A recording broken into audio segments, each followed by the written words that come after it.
sempre gostei da 11, mas acabei não jogando com a 11 no PSV. Acabei jogando com a 9. Quando eu cheguei no Barcelona, ele me deu a 10. E eu falei, mister, pô, uma honra poder botar a 10. Maradona já colocou a 10. Mister. Vários, grandes nomes do futebol mundial colocou a 10, mas, eu prefiro a 11. Ele, não. Mas por que não? Ele falou, porque no meu time, o melhor sempre vai jogar com a 10. Porra, meu irmão, o cara manda uma dessa pra mim, pra tu vai falar o quê?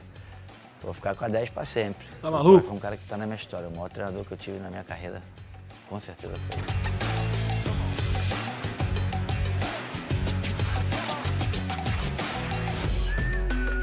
Ó.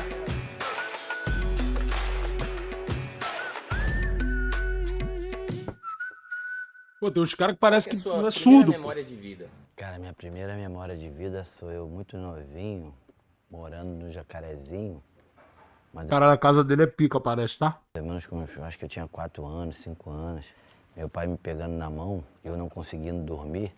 E ele me pegando numa mão e a outra mão eu levando uma bola pra gente jogar futebol, jogar bola, bater bola ao lado da linha do trem, lá na favela do Jacarezinho. Essa imagem eu ainda tenho, assim, não é bem clara, mas eu lembro bem ainda. Interessante. Você falou E a estileira dele, mano? Ele tá pica, tá? que não conseguia dormir. Isso era à noite? Como é que era? Eu tinha asma, né? E era foda pra conseguir dormir. Então, tem dia que não tinha como conseguir dormir, aí meu pai... Caralho, ele tem asma. Pra ver se me ajudava em alguma coisa, que o futebol, a bola, né? Que era tudo pra mim na vida, naquele momento. Ou melhor, sempre foi, né?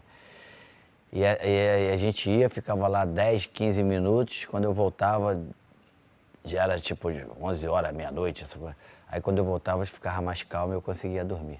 Era mais ou menos essa história. Interessante. Então a bola, na real, ela te acalmava, assim. Segundo a minha mãe, eu já jogo desde a barriga dela, porque ela sempre sentiu eu chutando lá. Meu pai trabalhava numa fábrica de tinta, ele era tingidor, mas meu pai também era meio que um pedreiro. Correria, Então, né, fazia muitas casas ali na Vila da Penha, quando a gente foi, porque eu com 5 anos já fui morar na Vila da Penha. Eu ajudava muito meu pai a bater laje, a carregar tijolo, a carregar cimento, essas coisas. Isso eu lembro bem, eu e meu irmão, que nós somos da mesma geração, um ano só de diferença. O objetivo de ajudar meu pai era exatamente para que eu pudesse ter a oportunidade de seguir em frente jogando futebol na hora de treino. O salário dele só, como tingidor, não era um salário suficiente para bancar eu e meu irmão para ir aos treinos. E naquela época a gente não recebia. Então esse trabalho, esse bico, vamos dizer assim, que meu pai fazia e a gente ajudava, era sempre muito bem-vindo. A gente fazia amarradão, porque a gente sabia que aquilo ali era para nosso benefício próprio. Então, isso fazia com que a gente ficasse até mais animado para trabalhar. Mas era duro. Nessa época, Correria você do caralho, lembra, assim, hein? de ter assistido alguma Copa do Mundo que mexeu com você? Não. Eu tenho de memória, assim, Deixa eu ver se tem legenda. Tem legenda? Tem mesmo. as primeiras vezes que eu fui ver futebol profissional foram com meu pai. Desculpa. E meu pai é América. América é um time que tem aqui no Rio de Janeiro, que infelizmente está na 2ª divisão do Campeonato Carioca. E eu fui essas 10, vamos chamar, eu vou dizer, 10, 11, as 10 vezes, as 10 primeiras vezes, com ele, ver o jogo do América no Andaraí. O Andaraí é um bairro que tem aqui até hoje, de classe média, no Rio de Janeiro. O tempo que todo mundo jogava. Aqui na nossa capital, e que hoje se transformou, hoje não, lá atrás já tinha se transformado em um shopping, mas era um bairro que era muito tradicional pelo América, porque o América era, o Rio de Janeiro tinha 5 grandes times, Flamengo, Vasco, Fluminense, Botafogo e o América. Infelizmente não é Não é hoje, né? a mesma situação hoje, porque o América caiu muito, mas eu aprendi a gostar de futebol, vendo o América jogar, por isso que hoje eu também sou América com muito orgulho. Duvido! América o caralho. Flamenguista. Como é que era ali você ir com seu pai ver... Porque assim, eu lembro a primeira vez que eu vi um jogo de futebol profissional, é muito diferente, né, do que a gente vê assim no dia a dia. Como que você via aquilo? Aquilo te despertava algum sonho? Como é que era? Cara, o meu sonho de ser jogador de futebol não é vendo o jogador profissional. É jogando, é praticando, é participando das ruas, dos torneios de escola, dos torneios da família. Meu pai abriu um time chamado Estrelinha lá na Vila da Penha, lá atrás, quando eu tinha 14, 15 anos. Assim, eu não tenho nenhuma imagem assim que eu possa dizer que, porra, eu vi um jogo de futebol profissional e passei. Eu via porque meu pai era América e eu passei a ser América e ia com ele, até porque eu era muito pequeno, não tinha como ir com ninguém. E não tinha nenhum América, né? Só tinha meu pai. Então era eu que tinha que... Era atrás do meu pai que eu ia para ver os jogos. Você lembra assim o que você sonhava? Tipo, o que você queria conquistar? Cara, eu quando comecei a jogar, quando eu comecei a fazer gols, eu comecei a entender que eu poderia ser tão grande como eu fui. Ele é muito pica, tá? Inclusive, se eu não me engano, com 17, 18 anos, eu cheguei a dizer que eu ia fazer 1000 gols. Tem uma revista bem conhecida aqui no Brasil que tem essa capa, eu falando, eu vou fazer 1000 gols. Então, quando eu faço 1000 gols, ninguém pode dizer que é sorte ou foi por acaso, né? Já estava dito lá atrás. Quando que você viu que realmente, assim, talvez de pequeno, ou talvez, como você falou, talvez no profissional, mas o mais cedo, assim, que você viu que você falou, caramba, esse negócio aqui é muito mais fácil pra mim. Eu comecei a ter a consciência de que eu seria artilheiro no próprio Estrelinha. Eu era o menor e aí, Ter consciência que eu sou artilheiro no Estrelinha, 7 anos de idade. por eu ser filho do dono do time, sempre tem, até hoje, né? Ah, o cara é filho do dono do time, o dono tem a camisa, a bola, o campo, paga o campo, então... E nunca teve, por Se o Romário parte tem do- 1000 gols, o Romário não tem 1000 gols, não, cara. O Romário tem 1002 gols. colegas, companheiros, essa coisa aí ele Respeita tá o jogando Romário. por causa do pai. Então Porra. eles sempre me respeitaram, mesmo eu sendo menor, eles sempre me respeitaram e me consideraram e entendiam que eu era o melhor, eu tinha que E jogar era mesmo. E era o melhor, pô. Disparadamente, pô. porque eu era realmente o melhor e eu era o que fazia o gol. Então Claro. essa coisa de fazer o gol já vem lá de trás, lá do Estrelinha, Óbvio. bem pequeno. Você acha que tudo isso que foi construído do Estrelinha até você chegar, por exemplo, no Barcelona, que te deu toda essa confiança ou isso já vinha de você antes? Cara, eu acredito que isso seja uma coisa nata. Eu nasci com isso. E o tempo, a prática, os treinamentos e essas coisas foram fazendo com que eu me tornasse mais confiante junto com o dom que eu tenho. Então, juntou tudo isso, Aí, viu? deu esse resultado de 1002 gols. 1002 gols. Pra você aí, tá vendo? Você, em algumas entrevistas também já falou que você é um pouco marrento, né? Não, não.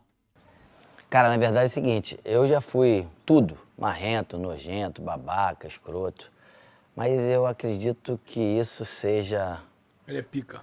muito daquele momento que tu vive, o que tu, no meu caso específico, como eu tive muita dificuldade para chegar, passei por tanta coisa, acho que eu quis extravasar tudo aquilo lá de trás que eu passei, mas o tempo passa para todo mundo, né?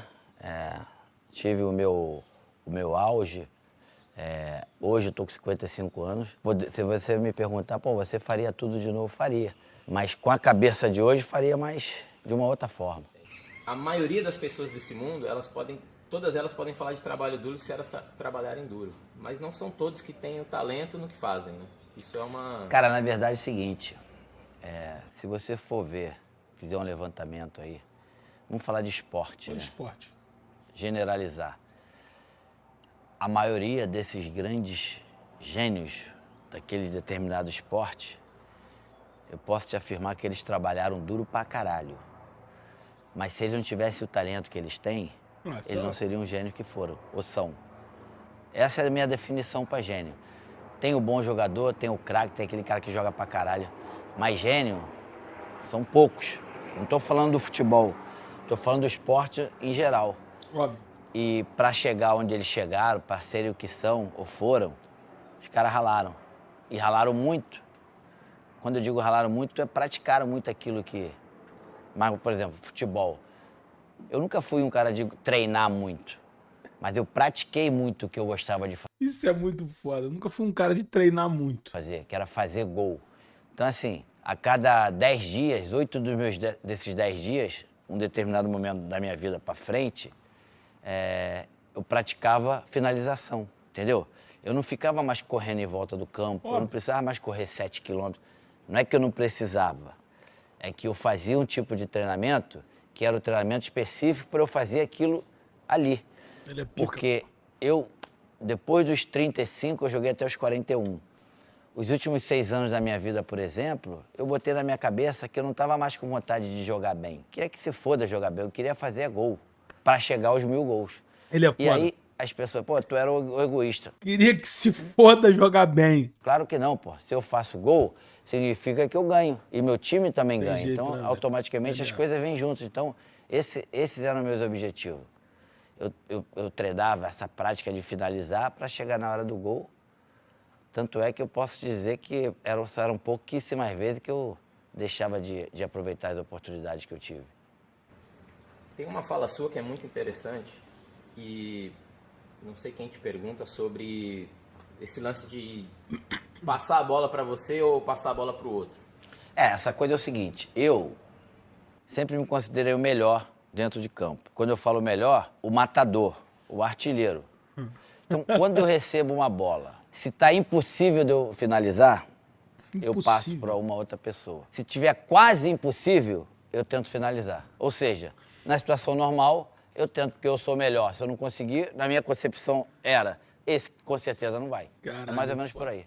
Por que ninguém consegue entender isso? Porque no basquete, por exemplo, isso é muito normal. Na hora, no final do jogo, que tá aquele negócio, dá a bola pro Michael Jordan, dá a bola pro Kobe Bryant. Por que no futebol o pessoal tem esse preconceito? Eu não sei se agora, mas lá atrás, na minha época, as pessoas entendiam bem. Tanto é que davam uma bola para mim. Assim, vários companheiros que jogavam comigo, eu sentia que eles também tinham condição de fazer o gol, mas era muito mais simples para ele dar para mim. Porque talvez se eles perdessem aquele gol, haveria uma cobrança muito grande. E ele não perdia. Eles dando a bola pro Romário e sabendo que o Romário vai fazer, Entendi. eles também estão participando diretamente do gol. Então isso é bom para todo mundo. E você não sentia pressão nenhuma nisso? Porra, adorava quando a bola... Ele falando do gol como se fosse um bagulho comum, né? Bizarro. Assim, a minha diferença para muitos que jogaram e jogam futebol, eu costumo dizer o seguinte, o gol, quando eu pegava a bola na frente do gol, ele crescia. E para os caras ele diminui, então isso é mais difícil para eles, com certeza. Interessante. E você falou que a partir de um determinado momento você começou a treinar mais, né? Treinar mais esse Finalização. tipo de finalização. Assim, eu sempre, na verdade é o seguinte, já bem diante, depois de um determinado momento, a parte física passou a ser importante no futebol. Então a minha geração também passou nesse momento. Então a gente tinha que estar bem fisicamente. Então, quem não treinava não podia estar bem fisicamente. Então, ninguém pode dizer que eu não treinava. Eu posso afirmar que eu treinava diferente dos outros. Ah, mas você treinava menos. Não treinava menos.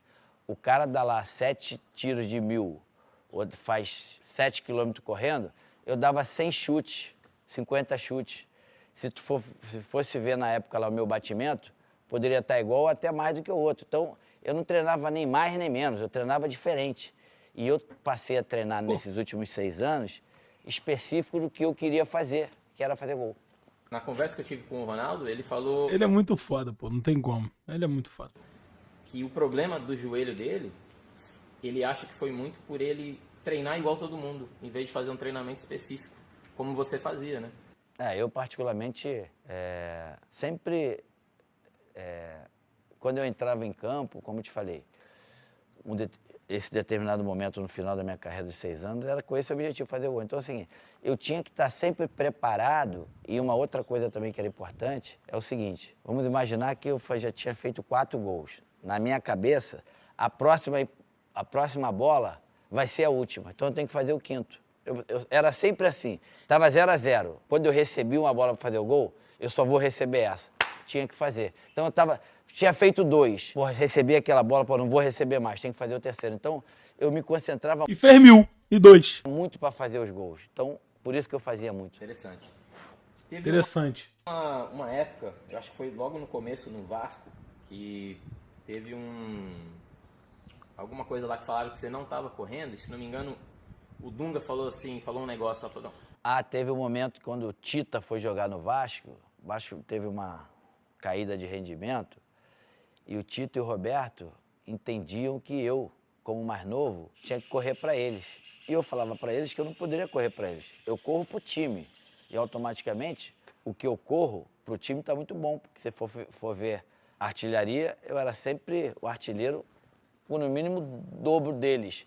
E numa conversa dessa entre os jogadores, o Dunga chegou e falou, se o problema é que vocês tiverem se essa indireta aí for pro Romário, a partir de hoje, correr, pode cobrar para mim que eu vou correr para ele. Deixa ele lá fazer os gols que ele tem a importância dele desse jeito. Foi exatamente isso que aconteceu. Ele entendeu isso cedo, né? É, inteligente, né? Diferença de outros.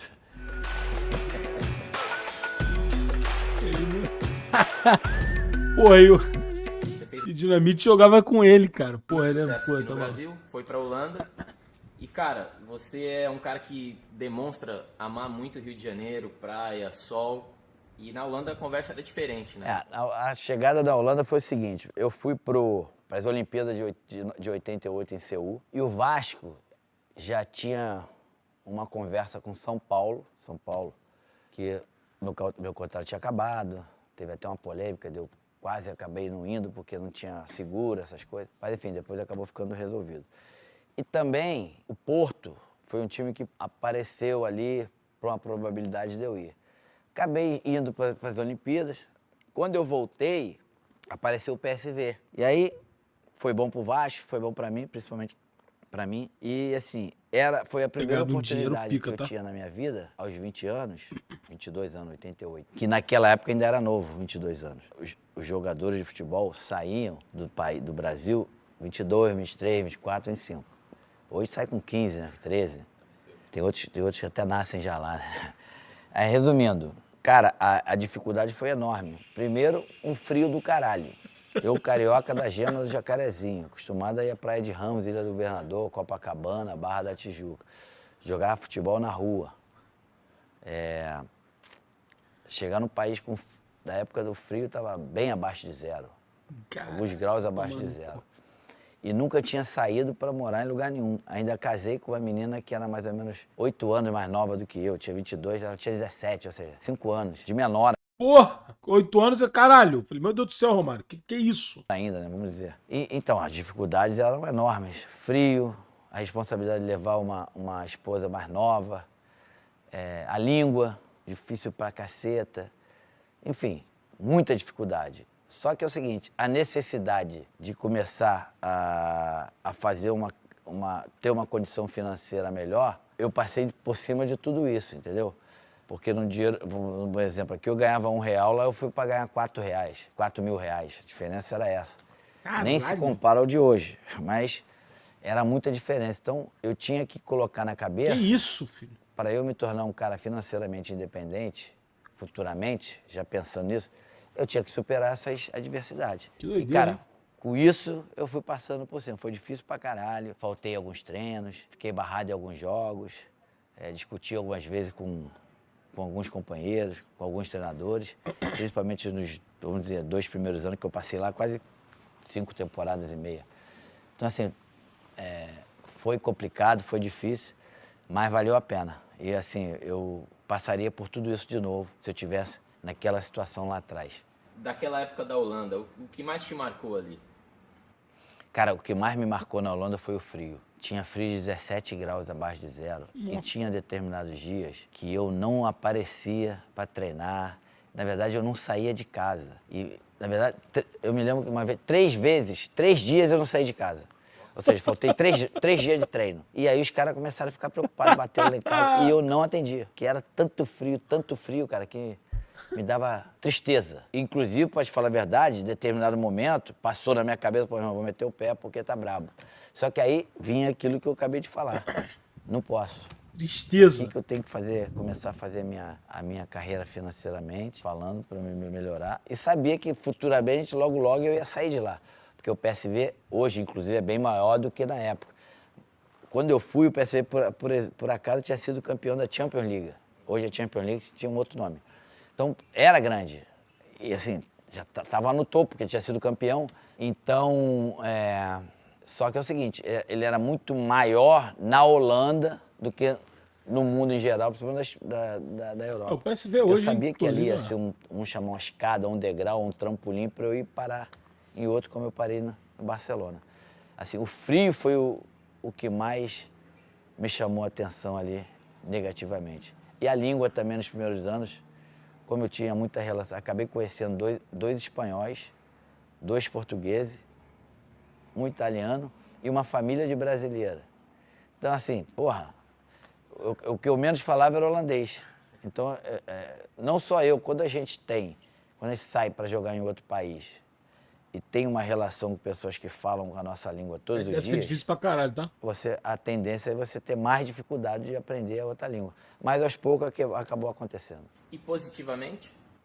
Positivamente, era o futebol que era jogado de uma forma que me favorecia. Por mais que as pessoas poderiam não entender, eu tinha muito mais facilidade de jogar lá na Europa do que jogar aqui. Inclusive lá, naquela época, para mim, treinava menos do que aqui. E eu conseguia, as pessoas entendiam que eu conseguia fazer o que eu tinha dificuldade aqui, que era treinar específico, finalização. Eu treinava muito isso no PSV. Então, assim, a forma de treinamento lá, maneiro, né? por mais que fosse muito frio, eu gostava de treinar daquele jeito, deles lá, na época. Interessante. Isso aí acho que você meio que deu uma mudada no futebol, né? Com esse seu treinamento específico, vamos dizer, né? Porque... Claro, como eu sempre falei dessa importância desses treinamentos específicos, eu tenho certeza que eu tive uma importância, uma relevância muito grande Porra, esse fundo branco aí parece que tá no céu, né, doidão? Puta que pariu, cara. para o nosso futebol brasileiro, que muitos dos treinadores, preparadores físicos e responsáveis pelos seus times começaram também a entender que era importante treinar os seus atacantes daquela parte específica e os seus defensores também, e os próprios goleiros.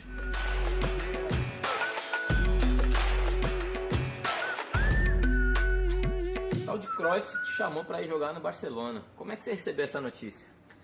Cara, na verdade, assim, eu já estava finalizando ali o ano, a gente não tinha conseguido ganhar o campeonato holandês, a minha relação com a torcida do PSV já estava meio estranha, porque eu estava querendo ir embora, eu já tinha brigado com o treinador, então aí aparece o Barcelona com esse interesse. E o Barcelona sempre foi o Barcelona, né?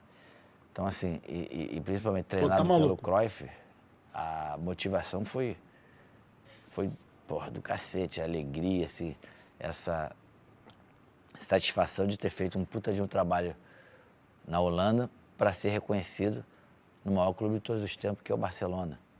Então isso para mim foi muito motivador, muito interessante. E fui amarradão como se eu fosse jogar meu primeiro jogo lá. Foi do caralho. E como foi quando chegou lá a conversa com o Cruyff? Como que era o... Cara, assim, o Cruyff se tornou um dos meus grandes amigos que eu fiz no futebol. Ele sempre foi um cara cobrava muito a parte técnica e tática dos seus jogadores, e comigo não foi diferente. Uma coisa interessante que eu tenho com o Cruyff que eu sempre gostei da 11, mas acabei não jogando com a 11 no PSV. Acabei jogando com a 9. Quando eu cheguei no Barcelona, ele me deu a 10. E eu falei, mister, pô, uma honra poder botar a 10. Maradona já colocou a 10. Vários, grandes nomes do futebol mundial colocou a 10, mas, eu prefiro a 11. Ele, não. Falei, caralho, meu irmão. Tô dando a 10, todo mundo quer a 10. Falei, não, mas por que não? Ele falou, porque no meu time, o melhor sempre vai jogar com a 10. Porra, meu irmão, o cara manda uma dessa pra mim, pra tu vai falar o quê? Vou ficar com a 10 pra sempre. Então, esse 1 ano e meio que eu fiquei no Barcelona, acabei jogando com a 10 por esse motivo. Tive uma relação muito boa com ele, a gente se tornou amigo.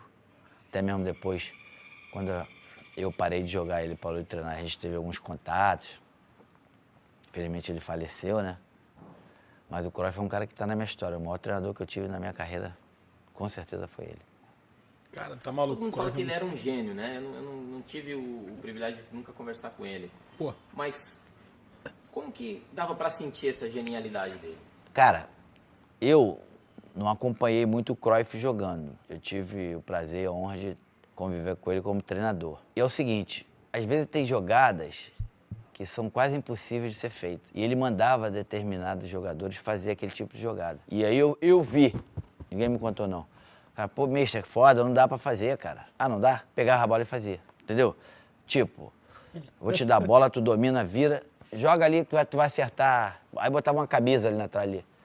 O cara fazia e tal, e não fazia. Ele fazia, se ele não acertasse na primeira, ele ia acertar na segunda, na terceira. Então, assim, o que ele pedia para os jogadores dele fazer, ele já com a idade dele, ele conseguia fazer. Imagina o cara. Aí tu imagina o cara lá atrás jogando. Não tem como tu pensar diferente, o cara era foda mesmo, entendeu? Assim, porque a gente se deu muito bem. Dois gênios, pô. Que por acaso, tudo que ele pediu para eu fazer, eu fiz. Então ele me respeitava. Então era uma relação de mão e contramão. Você lembra de algum conselho específico que ele te deu, que te marcou de alguma forma? Lembro, quando eu atrasei para a Copa do Mundo, ele falou assim para mim: os caras estão querendo fazer uma reunião contigo aí. Vai dar uma merda do caralho. Melhor tu não ir. Falei, eu vou. Então foda-se, vai. Foi isso. Porra, vai tomar no cu. Óbvio que você Então não foda-se, deve ter gostado vai. de não ter sido convocado para a maioria da eliminatória, mas eu acho que o enredo de você ter ido só no último jogo deixou o seu filme muito mais rico. Ah, claro que dentro do futebol, para minha carreira, eu ali deixo de fazer gols, né? Deixo de jogar, que são coisas que eu mais gostava na vida, né? Jogar e principalmente fazer gol. Esse problema que eu tive com a comissão técnica, eu acho que eu deixei de jogar uns 10 jogos, 10 a 15 jogos, entre Pô, eliminatórias muito jogo, né, mano? e amistosos. Mas o enredo acabou sendo muito positivo, porque eu cheguei no momento onde todo mundo estava querendo, ao momento que eu tenho certeza que, se não houvesse uma necessidade real, eles não me convocariam de novo. E se eles não tivessem me convocado e o Brasil tivesse numa situação bem mais cômoda naquele jogo, ou seja, se o Brasil tivesse já classificado Se ele tivesse feito essa brincadeira, se ele fosse convocar 10 jogos, era mais 50 gols pra ele, pô. naquele jogo, Tem jeito. eu tenho a consciência que talvez eu nunca tivesse disputado a Copa de 94, porque eles não me aceitariam. Não é o que eles dizem, mas essa é a grande verdade. Então, assim, a situação acabou sendo muito mais importante para mim. Eu entrei, passei a ter ser visto de uma outra forma na história do futebol mundial por esse momento. E acabou sendo muito positivo. Negativo na parte que eu estou te falando, que eu poderia ter jogado mais jogos, que eu poderia ter feito mais gols, mas nem tudo é perfeito. E ter mais gols pela seleção, bater Claro, mais recordes. exatamente. Você sempre foi ligado nos recordes? Cara, recorde sempre foi bom bater. E eu, com certeza, tive a oportunidade de bater muitos, como agora tem gente aí quebrando os meus, né? Isso faz parte. A vida é assim. Desse jogo do Uruguai, todo mundo sabe da história. Você já falou algumas vezes que foi a melhor partida da sua vida. E eu estava assistindo os lances e acho que vai ser difícil ver alguém fazer o que você fez naquele jogo. Eu também acho, cara. Acho, não tenho quase certeza. Foi não só para mim, mas para muitos que estiveram ali jogando ao meu lado e muitos que viram, confirma isso. Talvez tenha sido o jogo mais foda que um jogador de futebol possa ter feito, principalmente com a camisa de um clube, que foi ali. Ali eu posso dizer que eu levei um 11. De 1 a 10 eu levei 11. Vou pra caralho Com mesmo. certeza. Ele é Antes pica do mesmo, jogo, tem jeito. você lembra qual que era o que estava passando na sua cabeça ali? Cara, o que passava na minha cabeça era tipo assim, colocar dentro do jogo aquilo que eu vim para colocar. Fazer gol, me divertir, ser feliz e mostrar esses filha das putas da comissão técnica, eles tinham que ter me convocado bem antes. Era isso. Foi isso que eu entrei com esse objetivo. Sangue no olho. É. Mas tipo, tranquilão, fazer o que eu vim, porra, o que eu gosto de fazer, jogar o futebol. É que pra você nessa situação você não tinha pressão, né? Graças a Deus, não. Não sentia nenhuma pressão? Em nenhum momento eu tive assim, me senti, porra, eu tenho que jogar pra caralho porque eu tenho essa responsabilidade. Como eu te falei, eu entrei pra jogar o futebol feliz, me divertir. E, pô, quando acabar eu vou ter que esculachar esse merda. Era mais ou menos isso. Tem a história que o Ricardo Rocha conta, né? Você falou que ia dar duas canetas. Duas canetas, 2 lençóis. E aí acabou o primeiro tempo, ele e o... Tinha mais um no banco, agora não me lembro. E aí, eu falei, calma, os 2 lençóis já foram, as 2 canetas, os gols são agora, depois do segundo tempo. Tudo tem sua hora. Foi o que aconteceu. Quando você faz aquele primeiro gol, você para. É a ficha caindo ali? O que que é? E aí depois você vai e faz um... Cara, eu vou te falar, eu não consigo lembrar exatamente Ele é muito foda, o mano. que passou ali, mas eu posso dizer o seguinte, eu cabeceei, caí, parei e vi a multidão, né? Gritar meu nome, Deve ser uma gritar gol. sensação Eu bizarra. não consigo lembrar o que passou, mas com certeza passou coisa do caralho ali. E aí indo pra Copa, você... Queria entender por que você falou aquilo de... Não, se o Brasil não for campeão... Cara, por alguns motivos. Primeiro porque eu tinha convicção que eu ia fazer a Copa da minha vida, que eu iria ser o melhor. E eu acreditava muito naquele grupo. Porque o grupo não saiu, não vou dizer desacreditado, mas não saiu do país como o grupo que tinha total condição de ganhar a Copa do Mundo, como outros já saíram. E sempre dá merda E eu quando acontece. confiava nos caras. Aquela geração ali, ela era preparada para ganhar, porque a gente já tinha ganho a Copa América no ano de 89, né? E a gente já tinha outros títulos também, antes da Copa de 94. Então a gente estava preparado para ganhar. E eu, quando trago a responsabilidade para mim, que eu era o grande nome daquela seleção, eu diminuo a responsabilidade para os caras. Então, assim, acredito que aquilo ali foi uma forma que eu encontrei de deixar os caras relaxados. Se tiver que entrar pica, entra no meu, não entra no deles. É mais ou menos isso. E você falava isso... Com essa sem certeza, peso, entendeu? não... Era o seu instinto Natural. Isso tá embutido no dom? Sempre foi. No dom e na prática, né? Dom e na prática. Tem uma história interessante que eu quero deixar você falar, que é o lance do bicho, né? Isso foi sempre quando Não, tem divisão de premiação, sempre tem problema. Isso dá uma merda mesmo. Isso é histórico, né? Assim, eu tô falando na minha época, né? Clube, seleção e tal. E aí, na Copa do Mundo, existia um determinado valor que era dividido pelos 11 que jogavam, pela comissão técnica 3, 4, e aí os outros reservas, porque na época eram 23 jogadores, mas não podiam ficar os 23 no banco. Alguns ficavam fora do banco. Então, entre os jogadores, era dividido de três formas: titular, reserva e aqueles que não participaram.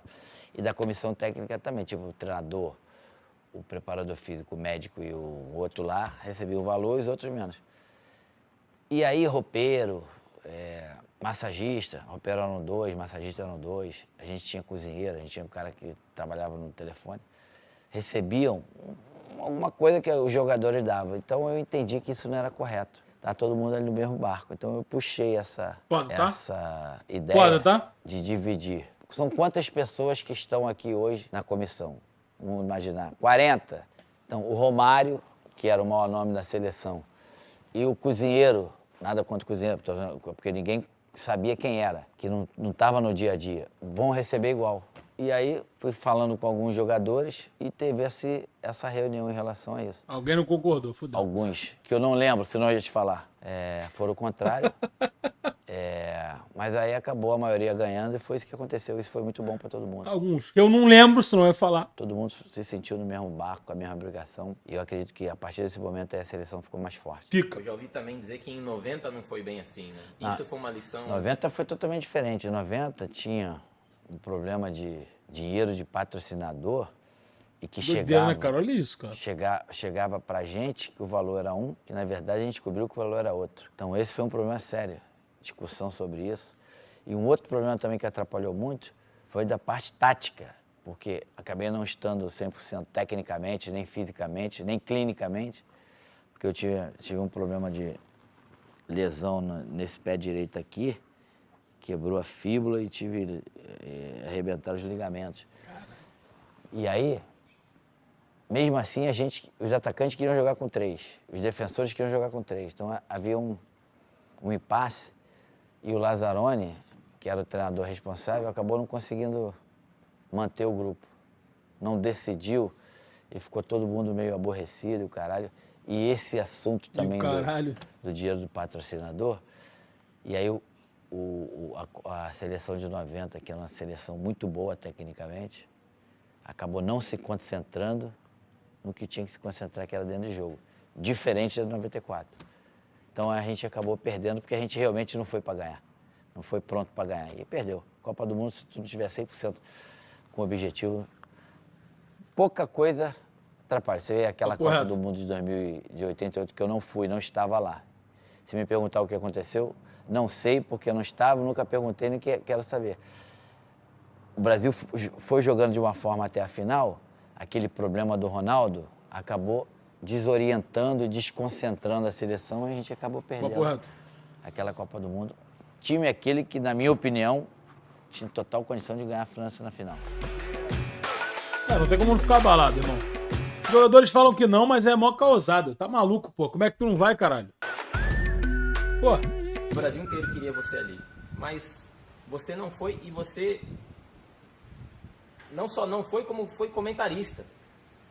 Como é que você levanta de um choque, de um baque daquele e ainda vai para comentar, sendo que você tinha que estar lá jogando? Como é que Sim, é cara, isso? na verdade é o seguinte, quando eu aceito ser comentarista, eu entendo que ali era uma forma de eu passar as minhas ideias, os meus posicionamentos em relação ao que estava acontecendo ali dentro do campo.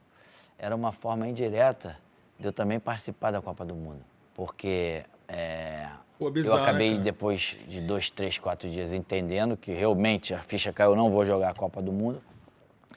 E me veio esse convite, eu falei, porra, já que eu não vou jogar, cara, deve ser muito doido eu isso, posso né, cara? participar indiretamente, falando aquilo que eu tenho vontade de falar, do que eu estou vendo ali dentro de campo. Foi por isso.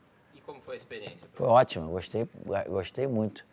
É claro que, assim, ser comentarista, na minha opinião, é uma das profissões mais fáceis que tem no mundo, né? Porque tu tem que falar o que tu vê. E tem gente que erra. É foda. Porra, vai tomar no cu, cara. Depois da Copa, você tem aquele lance de demorar um pouco para voltar pro Barcelona. Tem aquela famosa história do conselho que o Cruyff te deu e tal, falou com os caras e tal. Depois de um tempo, você viu que você queria voltar pro Flamengo. Então, assim... Não é do Flamengo. Na verdade é o seguinte, quando eu voltei para a Copa, voltei pro Brasil, eu não tinha em mente o real poder do que era ser campeão do mundo e sentir isso. Cara, foi uma coisa muito positiva, uma habilitação do caralho do povo brasileiro, onde eu ia e tal. A Copa do Mundo acabei ficando um pouco mais tempo aqui do que o normal. Os jogadores do Barcelona se apresentaram, eu acho que me apresentei com 15 ou 20 dias depois, ou um pouco mais, enfim. Mas eu saí daqui indo pro Barcelona, assim, vou voltar. Não tinha Flamengo ainda. Eu falei, vou ter que voltar pro Brasil, porque é aqui que eu sou feliz. E apareceu o Flamengo. Oficialmente apareceu o Flamengo nos últimos 2, 3 meses daquele ano de 94. E com o Kleber Leite, principalmente depois, se eu não me engano, as eleições do Flamengo foram em novembro, quando ele se tornou real mesmo, ganhou a presidência, aí começou o papo mais direto e a possibilidade apareceu, eu voltei. Financeiramente, não foi a melhor opção naquele momento, porque eu preferi ser feliz do que rico. Mais rico, né? E foi isso, mas já amarradão. Faria isso de novo. Hoje se discute muito, isso fora do futebol, tá? Se discute muito de... Não tem jeito. De profissão. Gol nada. Não gol nada. Você tem um trabalho no escritório para pagar suas contas ou você fazer o que você gosta, né? As pessoas discutem muito isso. Explica pra gente um pouquinho mais a fundo, como é que foi o seu raciocínio para tomar essa decisão? Cara, na verdade, quando você faz uma escolha como eu fiz, você não pode ficar fazendo contas do valor. Pô, esse papo é foda mesmo. É o que a gente fala aqui, é maior papo de visão. Obviamente que ele ganhou dinheiro pra caralho, né? No Flamengo também. Mas, pô, o Peixe o baixo é foda. O que voltou melhor do mundo, pô. O que voltou campeão do mundo. Melhor do mundo também, foda-se. Números, dinheiro. Porque senão tu não toma O que foi artilheiro do Brasileirão com 38 anos, 39 anos, pô. Quantos anos que foi artilheiro do Brasileirão? decisão. Então eu deixei isso em segundo plano. Cara, é foda, pô. E fiquei pensando nas coisas boas que iriam acontecer, mesmo sabendo que eu ganharia menos. Claro que, porra, eu não vim aqui pra não ganhar nada. Por mais que eu passei a ser o cara que mais ganhei, foi o maior contrário da história daquele momento do futebol brasileiro, mas mesmo assim ainda era inferior ao que eu iria fazer com o Barcelona mais 3 anos. E o meu pensamento foi esse. Foi que eu ia estar perto dos meus pais, meus irmãos, meus filhos, meus amigos, minha praia, meu funk, meu hip hop. Enfim, Ele é isso. foda, né, velho? Meu sol, Barra da Tijuca, que é o bairro que eu mais amo, que eu adoro estar aqui na Barra. Então, tudo isso não podia botar na balança com o dinheiro. Esqueci isso, pensei só nisso. E foi isso que aconteceu, por isso que eu vim. Resumindo, foi isso. Isso foi devido, talvez, na época do PSV, você ter abdicado tanto dessas coisas? Cara, eu sofri lá atrás para ter essa possibilidade de não sofrer de novo. Então, eu já fiz esse sacrifício. E agora que eu estou com uma condição bem melhor de vida, financeiramente falando, do que a gente está falando de 94, 95 para 88, que 8 anos. 8 anos. Eu preferi ser feliz. Ganhou muito dinheiro, pô. E até porque eu tinha ali Caralho, a legenda saiu, mano. 29 anos, hein? Desculpa. Como acabou sendo. Se por acaso acontecer de na frente aparecer uma oportunidade boa financeiramente de novo, foi o que acabou acontecendo. Eu acabei indo para o Valência em 96, depois fui para o Valência de novo em 97, entendeu? Depois fui pro Saad, depois fui pro Miami, depois fui pro Adelaide. Então é o seguinte, aquele momento ali, eu fiz aquilo que o meu coração mandava. Na época do futebol, você teve alguns problemas de brigas com técnicos. Talvez por não ser político, né? Cara, na verdade é o seguinte, todo mundo é político no dia a dia da vida, né? No dia a dia Hoje, da vida. eu tô exatamente da política partidária. Eu acho que eu também, de um jeito diferente de hoje, eu também fazia minha política que a gente faz no dia a dia. É claro que é diferente, mas independente da política, por exemplo, na política hoje como senador, eu também tenho meus problemas, porque continuo com a mesma personalidade, eu sou o mesmo Romário de lá de trás. Então esses problemas que eu tinha e tive com os treinadores, com diretores, com presidentes de clubes e de federações e confederações lá atrás, é por causa da minha autenticidade, por causa da minha personalidade, por causa daquela coisa de que ter vontade de falar e falar. O futebol nunca deu espaço para esse tipo de pessoa, de jogadores, né? Hoje, muito menos. Então, assim, eu estava um pouquinho... eu era um pouco diferente dos outros. Pouquíssimos outros que existiam também, que foram assim também. E isso, na concepção das pessoas, atrapalhavam. Então, eu atrapalhei. Você acha que isso te atrapalhou ou não? Com certeza. Eu acredito que isso me tirou, talvez, mais 2 Copas do Mundo, mais 2 Olimpíadas. Esse meu jeito de ser sincero, objetivo, marrento. Com certeza, se eu não tivesse sido assim, eu poderia ter participado de mais desses eventos que eu te falei. Explica o marrento. Porque todo mundo fala marrento, mas eu queria ver de você. Por exemplo, quando eu nasci, Papai do Céu falou que ele é o cara. Isso é uma forma de ser marrento, entendeu? As pessoas entendem isso como uma forma de ser marrento, mas é a realidade. É muito foda, é a realidade. Quando você passa a conhecer e ter noção Perfeito, né? do que você pode fazer, ou tu pode responder às pessoas na tua profissão, porque muitas pessoas falavam pra caralho, pô, o Romário gosta de noite, o Romário gosta de treinar, o Romário é mulherengo, o Romário respondão. Mas aí, no jogo, 2, 3, 4 gols, o cara é foda, ele é marrento, mas ele respondia em campo. Pô, isso então, aí não tem como. Isso. Entendeu? Essa questãozinha dele aí de falar e fazer era muito foda, irmão. Ele resolvia, pô. Não tem jeito, tá ligado? Irmão, ele resolvia, pô. Assim, na minha concepção, o cara marrento é o cara que vai lá e fica falando, mas o cara não faz nada, né? Fanfarrão, né? É porque no Rio não é assim, marrento não é assim, tá ligado? Isso é fanfarrão, é isso que o Romário falou. Você não, você falava e fazia. Mas eu tive minha fase de fanfarrão também. Todo mundo sabe quem você é. Todo mundo sabe que você é um cara que mete muito gol. Como é que você tá sempre livre? E ele falou, que você falou pra ele, é o seguinte, cara, eu fico aqui parado. E aí eles vão indo, e a bola vem pra mim. Cara, na verdade é o seguinte, primeiro, para eu fazer a quantidade de gol que eu fazia, eu tinha que me posicionar bem. Eu sempre fui menor e nem por isso eu não fazia gol de cabeça. Você pode ver os meus gols de cabeça, 90% dele, eu sempre cabecei na frente deles ou atrás deles, do zagueiro que eu quero dizer. Então isso é posicionamento. E aí, chegava um determinado momento do jogo, que o meu jeito de jogar eu era tranquilo na minha. Eu não fazia alarde, eu não driblava as pessoas para esculachar os caras. Eu não fazia movimento para sacanear os caras. Os meus movimentos, os meus dribles dentro do campo, Friamente calculados, dependendo do resultado do jogo, eram sempre objetivos. Então isso era uma coisa que eu tinha de positivo em relação aos zagueiros, que os caras sabem que eu respeitava os caras. Se era de um time menor, se era da seleção da Alemanha. E eu sempre fui um cara que nunca participei dos 90 minutos pra caralho. E muitas das vezes as pessoas achavam que, porra, deixa ele lá quieto, que ele tá quieto.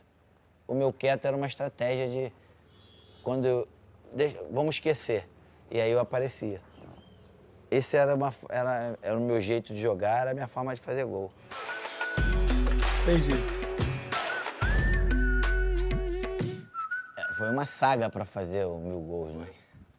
Então tu deve ter, com certeza, visto imagens do gol 990 até o 1000. Cara, assim, eu já tinha 41 anos. A tendência é que o cara mais velho, para continuar jogando em alto nível... Eu tinha uma revista dos 1000 gols. Por mais que eu corresse menos do que o outro, eu cansava muito mais, né? Então, assim, aquela imagem que com certeza tu viu foi uma imagem depois do jogo, cansado pra caralho, que ali naquele momento o cansaço não era muito mais mental do que físico, porque o que acontece?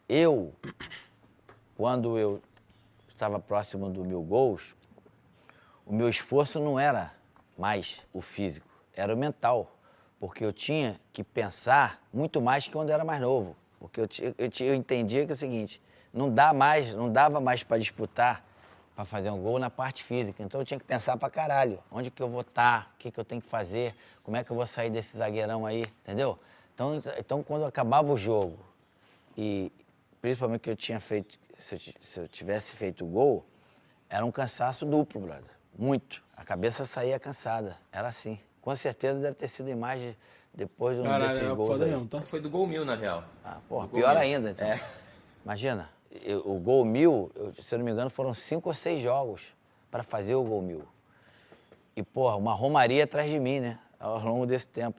Amigos meus vieram da Holanda, amigos meus vieram de Miami, Tá maluco. amigos meus vieram da Austrália. E a porra do gol 1000 não saía. Eu já tava ficando puto e eles também. Tanto é que alguns deles acabaram indo embora, acabaram não vendo o gol 1000 pessoalmente. Caralho, mas Muitos doideira. até conseguiram. Então é o seguinte, imagina, porra, vamos fazer. Porra, ele quase meteu contra o Flamengo, mano, é o milésimo. O Bruno defendeu, puta que pariu. Se ele calçasse um número a menos da chuteira, o Romário fazia. Essa porra logo. Bruno 9-0. Contra o Botafogo também, mas o Botafogo foi 4x4, o Vasco perdeu o jogo. Achei melhor contra o Sport, né, porque o Vasco ganhou, tá ligado? O gol 1000 parou o Faustão, porra. Tem jeito. Vou perguntar pra você de 3 histórias que outros atletas falaram de você. A primeira é uma incrível, que é o Guardiola. Porra, contra o Gama, porra. Contra o Gama, o Vasco entrou pra fazer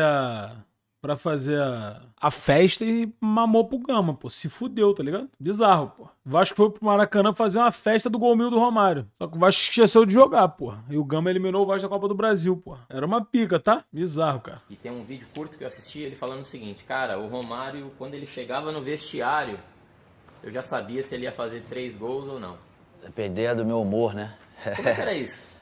Cara, assim, cara, eu nunca prestei muita atenção nisso, não. Mas é claro que, cara, isso depende muito do dia, depende muito do como você acorda ou como foi o teu dia anterior. Todo dia o cara acordava bem, e dependia muito do dia adverso, assim, porque eu sempre fiz, gol pra mim valia contra o menor time, como se fosse a Alemanha, Argentina, Itália. Mas claro que tem gols contra determinados adversários que, porra, é mais legal fazer, é mais gostoso, tem uma importância maior. Então, assim, eu li também, eu já sabia, ele já tinha me falado lá atrás e eu vi também algumas vezes ele falava isso mesmo. E as pessoas também falavam isso, dependendo do jeito que eu Não, mas isso é padrão, né? me colocava, ou me Tem posicionava, jeito. ou falava antes do jogo, eles tinham essa certeza de que eu ia fazer gols. Na verdade, a maioria das vezes ele tinha certeza, porque eu fiz várias vezes mais de um gol, então dava certo. Tem a história, cara, essa do Carlos Alberto, pra mim é uma das mais Do interessantes. futevôlei? Que ele fala o seguinte, o Romário... Na verdade é o seguinte, a gente jogar no Fluminense, jogar no do Fluminense e... Cara, já falou 70 vezes. O negócio é o seguinte. A história é o seguinte. Eu não ia jogar esse jogo. Se eu não me engano, era Fla-Flu. Eu não sei o adversário agora, não lembro. Não ia jogar, acabei não indo concentrar. Eu não sei o que aconteceu. Assim, eu resolvi jogar. E tinha ido... Eu Eu resolvi jogar. tinha jogado futebol. Eu tinha ido pra praia. Entendeu? Tinha ido mergulhado, voltado e tal. E acabei indo pro Maracanã. E eu Tava na praia. Pô, isso é muito tinha foda. ido pra praia, entendeu? Tinha ido mergulhado, voltado e tal. E acabei indo pro Maracanã. E ao chegar no Maracanã, a galera já tinha meio que aquecido, eu cheguei meio atrasado. E eu realmente tava limpando essa porra da areia. E acabei jogando. Eu me lembro que o moleque, o Marcelo, que ia a princípio jogar, tinha convidado a família toda pra ver o jogo no Maracanã, Puta a que primeira pariu. estreia dele e tal. Foi uma decepção pra família dele. E acabei entrando, jogando e fazendo gol, e o Fluminense foi campeão. Saiu vencedor naquele jogo. Essa história é real. Caramba. E como é que é pra você estar na praia assim, aí Decepcionando a família, sacanagem. chega, bate areia, não, vamos Cara, jogar. pra mim era muito simples. Mas assim, a verdade tem que ser dita. A gente tá falando do futebol de 15 anos, 10 anos. É bem diferente de hoje. Hoje isso com certeza não aconteceria. Sim, sim. Não, mas não é nem pelo lado só físico, né? Tem um lado mental, né? O lado mental é como eu te falei. Pra mim, era o simples fato de chegar ali, entrar, botar a camisa e fazer o gol. Não tinha segredo. Exatamente. Nunca Claro, teve. não tem segredo, pô. Pra ele não tem, pô. Impressionante. E tem a história do Marcelinho, que ele tava no seu quarto na concentração. Marcelinho, a gente jogava Pô, esse helicóptero aqui não tá sendo legal não, né, cara? Como é que pode, né, cara? no Valência. E aí o Marcelinho tava no meu... Por acaso, aquele dia ele caiu no meu quarto e a gente gostava de jogar baralho ou dominó, nem sei se é. E tinha uma galera do Brasil comigo lá, nesse período. E a gente ficou jogando baralho até de manhã. E ele diz que, puta que pariu, cara. Esse filho da puta não dormiu. Vai ser foda hoje. Vou ter que correr pra ele. Eu acabei fazendo 2 ou 3 gols e a gente ganhou. Vem aquilo que eu te falei. São coisas que com certeza não se poderia fazer mais. Aí volta o que eu falei e vou falar sempre. Era mais um jogo que eu não sabia, assim, eu tinha certeza que eu ia jogar. Qual era a minha certeza? Fazer o que gol. eu ia ter oportunidade de fazer gol. E aí eu me concentrava o máximo para fazer os gols. Você confiava nisso. Exatamente. Vou ter a chance de fazer o gol, não importa. É isso a bola aí. cai no meu pé, é gol. Perfeito. Muita gente é hipócrita, Perfeito. né? Muita gente gosta de falar assim, se ele tivesse feito isso, se ele tivesse feito aquilo, se hoje em dia falam muito do Neymar, né? Se o Neymar não sei o que, se o Neymar não sei o que lá. Mas ninguém sabe o que passa dentro do craque, do cara que realmente tem o dom, o talento. Então, a pergunta que eu quero fazer é o seguinte. Mas que a cara do Romário é muito foda, né? Pô, tipo assim, a figura Romário, porra, é muito forte, é muito pesada a imagem dele, mano. Puta que pariu, ele passa tem uma aura, pô. Como é que parece que ele tá sempre... Parece que ele vai fazer um gol a qualquer segundo, pô. O semblante dele, exatamente. É que parece que a qualquer segundo ele vai meter 3 gols, pô. Quão importante era você ficar acordado até mais tarde, às vezes não ir num treino porque estava dormindo, ou às vezes ir para uma noite, para você conseguir ser quem você era? Olha, primeiro é o seguinte, uma coisa muito bem clara, que eu quero deixar bem clara, principalmente quando eu voltei pro Brasil, joguei no Vasco, no Flamengo e no Fluminense. E acabei sendo meu último jogo oficial pelo América, time do meu pai. Nunca colocaram no papel porque entendiam que não precisavam colocar no papel. O meu acordo com os presidentes era: tenho dificuldade de acordar cedo. Aí, ó, pareço com o Romário. Vou treinar, sempre que estiver treinando, na parte da tarde. O treinador que chegar, ou o treinador, é bom passar isso para eles. Se eles passavam ou não, o problema não é meu. Então é o seguinte, partindo daí. Então, às vezes que eu não treinei de manhã, eu não faltava, porque eu tinha um acordo com o presidente. Perfeito. E é o seguinte, eu sempre gostei muito de noite, só que eu nunca bebi e nunca fumei. Verdade. Graças a Deus, eu nunca usei nenhum tipo de droga. Então, dos males o menor, né? Eu sempre dormi 6 horas, 8 horas no mínimo. Isso aí, o Romário não dorme. Dorme. Não dorme na hora que tem que dormir, mas dorme. E às vezes dormia muito mais. Então é o seguinte, isso não me incomodava. Então eu não deixava de jogar menos. O Romário, jogar mais. irmão, ele é só. Ele era viciado em dinheiro, mulher e fazer gol. Ponto. Ele não bebia mesmo, pô. Não bebe, pô. Nem fumava, pô. Deve fumar um charuto, pô, de bobeira. Um charuto, pô, não tem jeito. Porra, o cara é viciado nisso. Dinheiro, mulher e gol, porra. Só, porra. E ele fazia muito bem os três, porra. Não treinando aquele dia de manhã, ou não indo, ou indo pra noite. Aí eu vou botar nos dias de hoje. É claro que não se dá mais para fazer isso. Porque na minha geração, a parte física era importante? Era. Claro que era. Como sabes? Mas era muito menos importante. Ele é do que lendário, irmão. Lenda você hoje, entendeu? ouve. Muito menos importante. Você não do que precisa hoje. saber. Você Porque nasce você vê, sabendo. São poucos jogadores que têm aí 36 para cima que joga em alto nível mesmo. Não é jogar para roubar, é jogar em alto nível. Pode falar 2, 3 aí, né? Então, na minha época não, já tinha gente que jogava em alto nível mesmo, acima de 35 anos, 36 anos. Então, hoje a parte física não me deixaria fazer isso. Até os próprios treinamentos são diferentes daquela época. Então, assim, eu vivi uma época que eu podia fazer isso e fiz dentro dos meus limites. O meu si é o contrário. O meu si é o seguinte: talvez se você não tivesse ido na noite, talvez no outro dia você não ia estar com a mente do jeito que ela tinha que estar para você ir se concentrar e fazer o gol. Cara, essa é uma pergunta muito difícil. Para mim é impossível te responder porque entra o si. Mas o que eu posso dizer é o seguinte: por mais que eu ia à noite, eu tinha na minha cabeça a minha responsabilidade. Eu não ia à noite um dia antes do jogo. Isso é mentira. Claro, talvez uma vez ou 2 vezes tenha acontecido. Jogo domingo, eu ia à noite da sexta. Jogo no sábado, eu ia na quinta. Por mais que eu não concentrava, eu não ia para a noite. Eu ia ficar em casa. O máximo que eu ia para o jantar fora. Então o resto, isso aí tem muita conversa fiada. Claro que, pô, tiveram algumas vezes, pouquíssimas vezes na minha vida, que eu saí de uma noite antes do jogo, aconteceu. Mas eu posso dizer, de cada 10 era uma. Legal você falar isso porque... Pô, isso é coisa pra caralho. Justamente a ideia da nossa plataforma é dar o espaço pro atleta falar isso, né? Porque em outros lugares jogam muita coisa na tua conta que... Como você... o sexo. Sexo pra mim sempre fez bem pra caralho. Eu transava dia de jogo, entendeu? Eu era casado na época, então...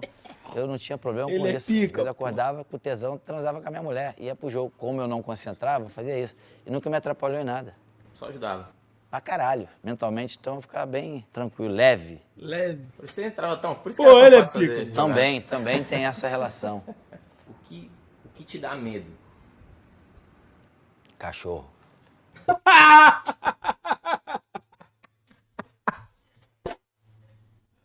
Cara, que porra, do nada. O baixo é pica, velho. Não tem como, velho. O que te dá medo? Não foi isso, cara. Porra, qual é, cara? Cachorro. Tenho medo, filha da puta, de cachorro. Porra, não é possível, cara. Qual é, cara? Eu, quando era moleque, 13 anos, morava... Minha avó morava na favela do Jacarezinho. Pô, um cachorro deve ter atacado ele, mas, pô, aí é foda. Sempre que eu subia lá, tinha primos, a casa era sempre cheia. Prende o cachorro, prendi. Uma vez, eu gritei, minha avó já era um pouquinho surdinha. Pode vir. Cachorro, Quando eu velho. abri a porra da porta, 2 vira-lata e um piquinês me avançaram. Porra, desculpa, meu Deus do céu. Tinha 13 anos, naquela época a gente tomava injeção na barriga. 40. Cara, eu tenho um pavor de cachorro. Respeito, não tem nada de violência, de maldade. Só que eu tenho um pavor, um medo, filha da puta, de cachorro. Esse é meu medo. Desde aquela idade. Incrível, né? É isso. O cara não tinha medo de nada. E detalhe, quanto menor, mais medo eu tenho. Verdade. Ou seja, Cara, isso é muito absurdo, cara. o chihuahua, puta que pariu. Me arrebenta. Caramba, incrível. Um chihuahua, puta que pariu, me arrebenta. Tem alguma coisa aqui que não falamos que talvez você gostaria de falar? Foi tudo falado. Perfeito. Gostei. Maneiro. Parabéns.